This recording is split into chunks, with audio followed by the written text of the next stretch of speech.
Hello, good morning. So, welcome sa video car repair. This is Jonathan. So, ito yung repair natin. So, line number 35 sa 52. Sakay po siya. So, with LED po yan. So, bagong palitan po yung thermal paste. So, issue niya ay no display.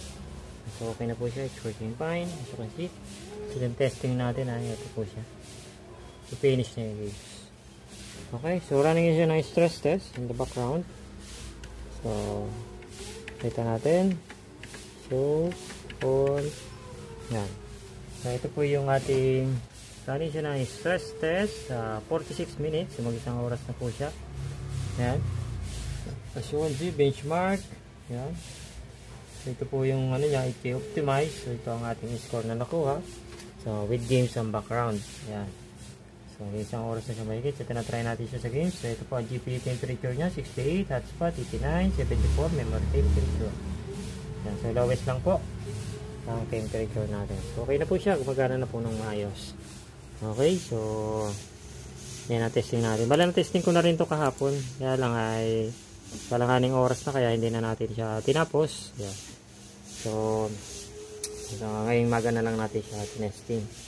Ayan, so, higit lang po. Nakakulang ko lang isang oras. Ay, okay naman. So, wala tayong nagiging problem. So, bayad CMI po pala tayo. Ayan, bago palit na rin ng thermal pad yan, approve ng customer. So, yung pila ng repair natin pala. Ito pala yung pila ng repair niya. Ayan. 3552. No problem, no display. So, yung pila ng repair natin, napakarami. Ayan, para sa mga nagagalit sa akin ay eto. Marami po talaga tayong pila ng repair. Wala po tayong magagawa dyan. Ayan. Ang haba-haba pa po ng pila ng repair. Ayan. Tapos na yun po sa baba. Ayan. Tapos nag-aayos pa nga tayo ng working station para sa mga ibang repairs. Ayan. As you can see. Napakarami ng repair natin. Kaya, ayan. So, ang technician natin ay dadalawa lang. Bali tatlo. Bali apat yung apat ang technician. Kaya lang iba't ibang department. So, tayo kasi ay sa technical. So, sa video card repair is dalawa lang yung technician. So, mahirap maghabol. Yan. Talagang napakarami nagpaparepair sa akin dito sa video card repair.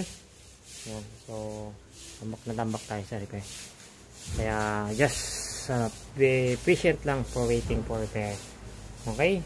So, ang kagandahan lang nito, tayo yung first time na nag-repair. Yung mga galing kasi ng repair sa ibang technician, madalas hindi na siya nare-repair kasi hindi ko na alam kung ano mga pinagagawa. So yan. So pinagre-reflow na kayong GPU chip, VRAM. Kaya medyo napapahamak din siya.